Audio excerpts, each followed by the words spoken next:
Ending this series for you, is it a relief, or is there a sense of mourning, or maybe a combination of the two? Definitely both. A whole bundle of emotions wrapped up into one. Immediately after finishing writing, I was very hard to live. The first few days were terrible. Terrible.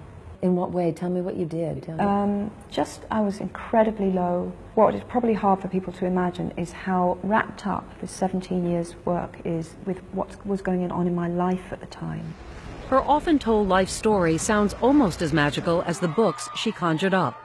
But what's not as well known is the magic was tempered by sorrow and loss, which played a key role in the creation of the Harry Potter books.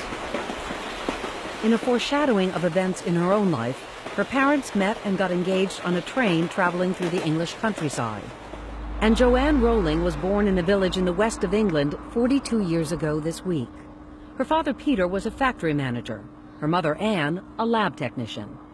As a little girl, Jo amused herself and her little sister Di with early attempts at hair-raising stories. Fast forward 20 years to 1990, and Jo Rowling came up with a very different type of story. She had been visiting a boyfriend in Manchester, England, and was traveling back to London on a train when inspiration struck. Absolutely true, yeah. I was on the train from Manchester to London, and it came, just came. Had something like that ever happened to you before?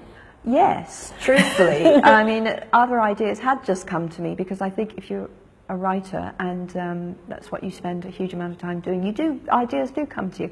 But nothing had ever come so with such a, I thought, God, I'd love to write that.